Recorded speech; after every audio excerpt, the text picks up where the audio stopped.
Halo Sobat Investor, jumpa lagi di channel Investor Jelata ya. Kali ini saya akan bagikan informasi terkait emiten yang bergerak di sektor mining service ya, yang baru saja IPO di tahun 2023 ya, pertengahan 2023 kalau nggak salah.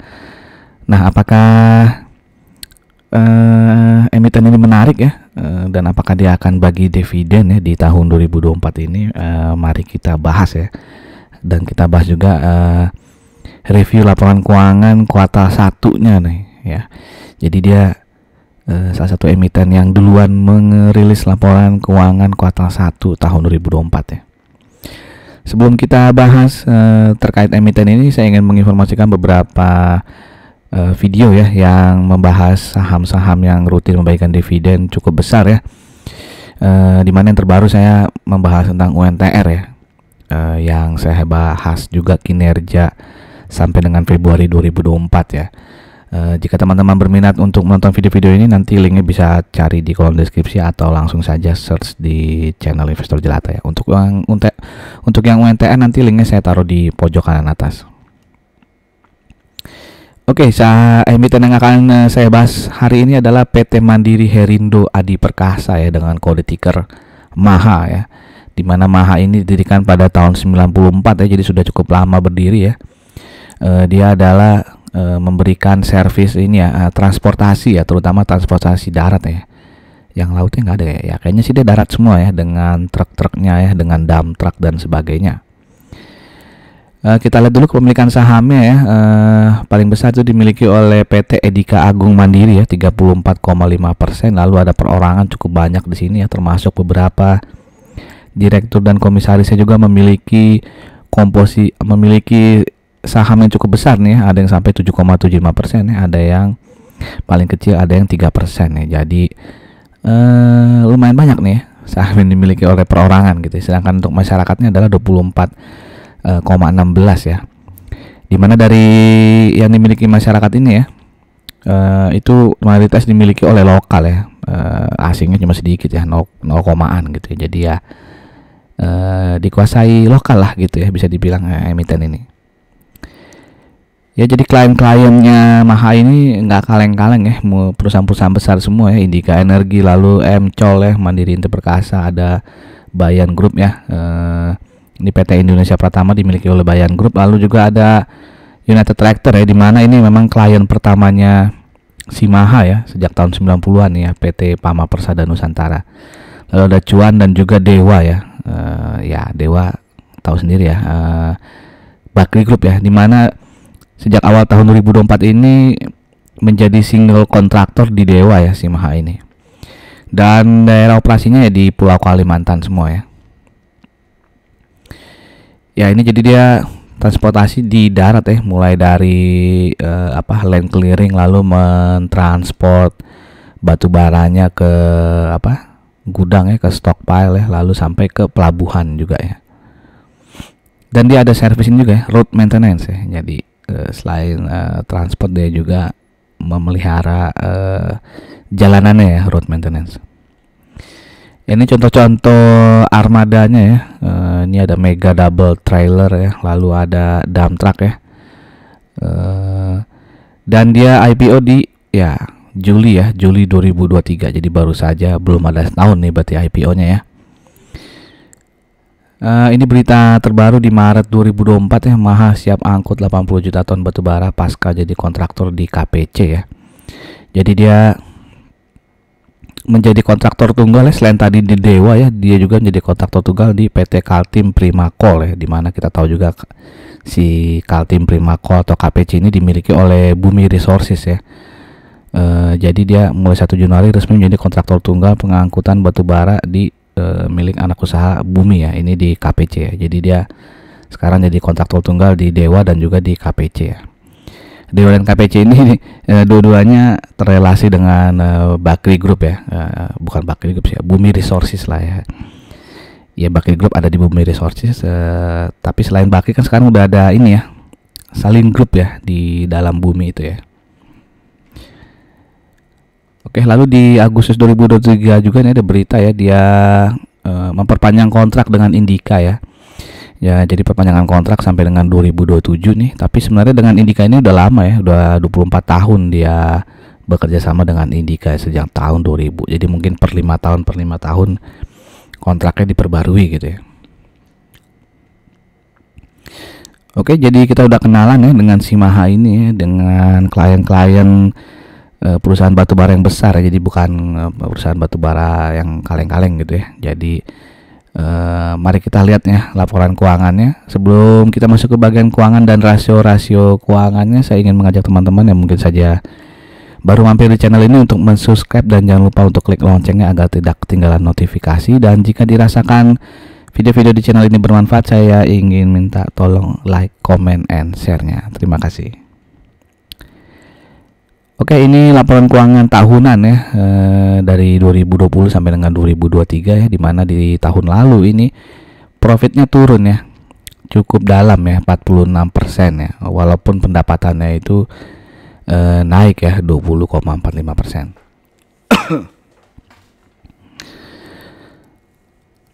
Dan di kuartal 1 ini ya, bisa lihat sini kuartal 1 profitnya itu 73 miliar ya, dimana itu lebih besar dibandingkan kuartal 1 2023 yang hanya 41 miliar ya. Nah, ini kita lihat aja langsung ya, breakdown dari laporan keuangan kuartal 1 deh. Kuartal 1 2024 ini disajikan dalam rupiah ya, rupiah. Jadi pendapatannya itu naik 36,74% ya, beban pokok pendapatannya juga naik 44,76%, sehingga itu menggerus laba kotornya menjadi hanya naik 13,69%. Setelah dikurangi beban umum ya, beban operasi dan ditambahin pendapatan operasi lainnya, laba usahanya jadi minus ya, jadi turun 4,56% dibandingkan tahun 2023. Tapi bisa lihat sini ya, laba sebelum pajak itu naik 49,81%. Nah, kalau kita lihat itu kenapa ya, paling besarnya di sini adalah karena ada laba investasi saham yang belum direalisasikan, di mana di tahun 2023 itu dia rugi 25,4 miliar.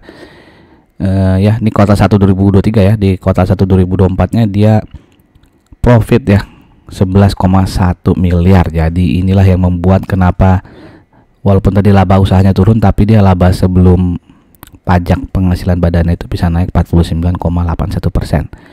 Dan laba bersih yang bisa didistribusikan kepada pemilik entitas induk ini naik lebih besar lagi 78,43%. Nah, itu karena beban pajaknya turun ya, dimana di tahun lalu kuartal 1 itu 19,2 miliar. Nah, saat ini hanya 18,1 miliar ya. Jadi intinya ya walaupun ini ya laba investasi saham ini kalau dianggap nol ya, jadi kan 72 dikurang 11 ya masih 60 ya, 60 miliar ya, itu masih lebih besar dibandingkan 41 miliar. Jadi walaupun ini dianggap nol, laba investasinya dia tetap akan lebih besar dibandingkan profit di kuartal 1 2023 ya. Nah, mungkin ini juga ya salah satu yang menyebabkan kenapa di tahun 2023 dia profitnya turun ya, karena ada rugi investasi ya di tahun 2003. Nah, investasinya apa ya? Kita lihat di sini dia memiliki investasi saham ya di beberapa perusahaan ya, di 4 perusahaan. Yang paling besar itu ada di PT Prima Andalan Mandiri ya, alias ini MCOL ya. Jadi PT Prima Andalan Mandiri juga listing di bursa saham kita dengan kode ticker MCOL. Oke. Dia kalau nggak salah punya sekitar 2, persenan di saham MCOL ya. Oke, nah di tahun ini ya, bisa lihat sini ya, pada tanggal 31 Maret nilai investasi sahamnya kan 5.800 ya. Nah, di tahun 2023 itu 5.650, sehingga di kuartal 1 ini karena harga saham MCOL naik ya, maka dia juga mendapatkan dianggap laba ya kan, makanya dibilang laba belum direalisasikan karena kan dia masih megang sahamnya gitu ya. Jadi kayak floating profit lah gitu ya, belum di take profit gitu ya. Nah, jadi bisa disimpulkan ya, laporan keuangan si Maha ini akan dipengaruhi dengan harga saham dari MCOL ya. Kalau harga saham MCOL turun ya, seperti tahun 2023 kan harga saham MCOL turun tuh ya, makanya dia di 2023 profitnya turun cukup besar ya dibandingkan 2022. Nah, di 2024 ini kan saham MCOL mulai agak naik ya, makanya dia juga bisa dapat laba yang cukup besar ya walaupun disebutnya laba yang belum direalisasikan. Jadi ya itu ya, sangat berkaitan erat melibatkan ntar dengan harga saham MCOL ya, si Maha ini. Oke, ini pendapatannya dari pihak ketiganya lebih besar ya. Jadi pihak berealisasinya tidak terlalu besar ya, hanya 78 miliar, sedangkan pihak yang tidak berelasi itu 543 miliar. Nah, pendapatan dari pelanggan yang lebih dari 10% ya, itu paling besar dari Indonesia Pratama ya tadi ya, dari Bayan Group ya. Itu 347,8 miliar. Lalu diikuti oleh Kideco Jaya Agung ya, Indika ini. Lalu Mandiri Inti Perkasa dan juga ada Dharma Henwa ya, alias Dewa.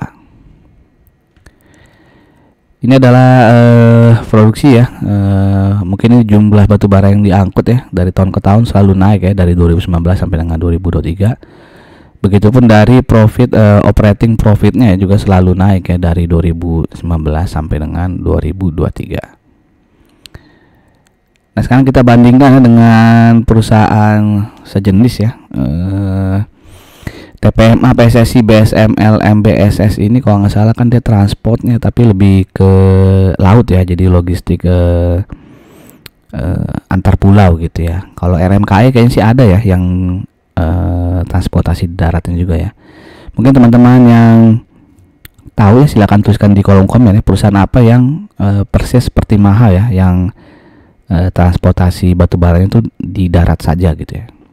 Kalau nggak salah RMKE ini ada yang di darat, ada yang di laut juga gitu ya. Tapi tolong tuliskan di kolom komen ya, karena saya tidak terlalu tahu nih ya tentang perusahaan mining service yang transportasinya di darat gitu ya. Oke, kita bandingkan di sini ya, di mana earning per share-nya Maha itu. Ini jadi yang baru rilis laporan keuangan kuartal satunya itu hanya Maha ya, makanya saya kasih tanda bintang di sini. Yang lainnya kan baru hanya kuartal 4 2023 gitu. Jadi ini adalah rasio yang disetahunkan ya, di annualize. Yang paling tinggi di sini earning per share-nya adalah MBSS ya. Sedangkan untuk PER di sini Maha 10,75 ya. Jadi cukup tinggi ya. Dia jauh lebih tinggi dibandingkan TPMA maupun PSSI dan juga nih RMKE ya. Dia hanya kalah kecil dari BSML nih. Jadi yang paling kecil di sini PER-nya adalah PSSI. Untuk PBV-nya 1,88 ya, lagi-lagi Maha ini lebih besar daripada TPMA maupun PSSI ya. Dan lagi-lagi di sini PBV yang paling besar adalah BSML ya. Dan yang paling kecil di sini adalah MBSS. Sedangkan untuk ROE dia cukup besar lah ya, 15,13 gitu ya. Tapi masih kalah lumayan jauh dibandingkan PSSI yang 24,19%. Untuk DER-nya dia ya cukup aman ya, DER-nya hanya 0,37. Yang lagi-lagi di sini BSML paling tinggi ya, 1,07 ya. Dan yang paling rendah adalah MBSS ya. Jadi ini kelihatan sangat menarik ya MBSS ya. Mungkin suatu saat saya akan review juga nih ya MBSS ya, karena dia PBV-nya rendah ya, 0,62, terus DR-nya juga 0,17 nih. Ya ROE-nya agak kecil sih, cuma cukup menarik untuk dilihat lah nanti ya seperti apa ya si MBSS ini. Untuk Maha berarti ya ya lumayan lah ya, PBV 1,88 ya. Utangnya nggak terlalu besar lah gitu ya. Oke, karena dia baru saja IPO ya, jadi ini belum sampai setahun ya. Jadi rata-ratanya tuh PER-nya 7,76 dan saat ini dia diperdagangkan di 10,75 ya PER-nya ya. Tapi karena ini baru IPO kayaknya tidak bisa jadi acuan juga sih historis PER-nya ya. Karena biasa saham awal-awal IPO itu kan harganya naik tinggi ya, sehingga PER-nya juga tinggi ya. Termasuk PBV-nya jadi tinggi juga kalau di awal-awal IPO ya. Nah ini di sini PBV-nya rata-ratanya sejak IPO sampai sekarang, berarti kan belum setahun, itu di 2,49 dan dia saat ini diperdagangkan di 1,88. Seperti saya bilang ya, ketika baru IPO dia pasti harganya naik ya.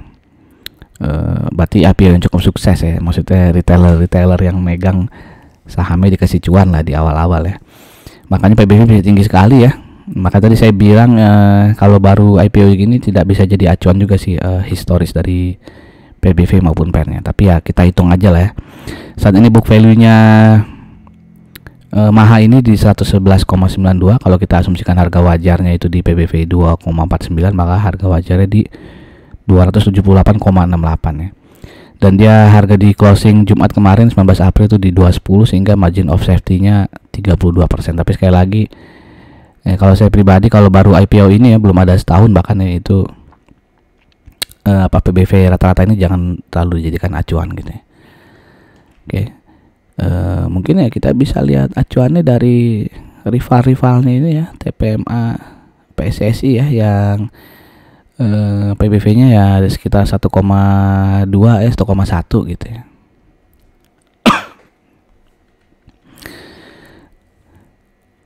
Oke, ini chart dari Maha ya, dia all time high-nya ya beberapa mungkin seminggu 2 minggu setelah IPO ya itu di 306 ya. Lalu dia downtrend ya, downtrend terus sampai dia di bulan Maret ini baru terlihat ada kebangkitan ya, perubahan tren nih mungkin ya, tapi belum bisa dibilang uptrend lah ya. Mungkin nanti bisa dibilang uptrend kalau dia sudah inilah ya break resisten 224 ya. Nah ini kan dia sempat mau nyampe 224 tapi belum berhasil ya bertahan di atas 224. Jadi kita tunggu saja apakah ini sebulan 2 bulan terakhir ini apakah pertanda dia akan berubah tren ya dari downtrend menjadi uptrend ya. Yang pasti dia sudah break di ini cukup sideways cukup lama ya di sekitar berapa nih ya, 185 mungkin ya sampai dengan 198 mungkin ya. Ini kan yang kotak kuning ini ya saya tandain dia sideways ya, dan itu dijebol dengan ya lumayan nih ya volumenya lebih besar dibandingkan ketika dia sideways nih ya. Jadi cukup optimis lah ini ada perubahan tren ya dari yang downtrend cukup lama nih dia akan berubah ya mungkin menjadi uptrend ya. Tapi ya kita lihat aja ya apakah dia bisa closing di atas 224 dan bertahan di situ ya. Jadi kalau teman-teman mau entry di sini ya diperhatikan saja supportnya itu ada di 188 ya atau di 18 ini ya di batas kotak kuning ini 186 atau 185 nih mungkin ya. Teman-teman silakan cek ya. Kalau ini jebol berarti support berikutnya di 163 167 ya dengan resisten di 224 dan juga 224 dan berikutnya di 244. Kalau secara EMA dia secara short term maupun mid term ya bisa dibilang dia uptrend ya karena berada di atas EMA 50-nya nih ya. Oke, nah ini bocoran tentang dividen ya, dimana nih berita di Juli 2023 ya ketika dia awal IPO ya, dimana dia setelah IPO ini perusahaan akan membayarkan dividen tunai kepada pemegang saham dengan rasio sebanyak-banyaknya 40% ya. Jadi maksimal 40%, belum tentu 40% ya. Nah sebelum dia IPO dia sebenarnya juga rutin ya membayarkan dividen ya. Bisa dilihat sini ya, pada 2019 dividen tunai yang dibayarkan 50 miliar, tahun 2020 80 miliar, 2021 100 miliar, tahun 2022 turun ya 54 miliar. Jadi sebenarnya dia sudah rutin sebelum IPO juga dia sudah rutin membagikan dividen ya. Jadi bisa optimis kalau di tahun 2024 ini dia juga akan membagikan dividen ya dari hasil laba tahun 2023. Nah earning per share-nya itu ya sepanjang tahun 2023 itu 18,82 ya. Jadi kalau kita asumsikan maksimalnya aja ya dividen payout ratio-nya 40%, jadi super optimis nih. Maka dividennya sekitar 7,52 rupiah ya. Kita bagi dengan harga penutupan di Jumat kemarin 19 April lah yang 210 rupiah, maka potensi dividen yieldnya 3,5% ya.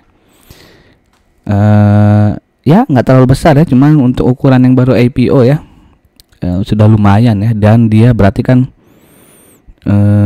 labanya itu dibagiin kepada investor ya. Jadi ya itu bukti kalau bisnisnya berhasil ya, dan dia nggak pelit untuk bagi-bagi uang ke investor ya, terutama investor retail ini ya yang berharap ada dividen lah gitu ya. Dan tadi ya kita salah satu positifnya di tahun 2024 ini dia jadi kontraktor tunggal ya di Dewa maupun tadi di mana tuh di KPC ya yang terkait dengan Bakri tadi ya. Nah mungkin setelah dia jadi kontraktor single ini akan pendapatannya akan lebih besar lagi gitu ya. Dan kalau kita lihat juga volume dari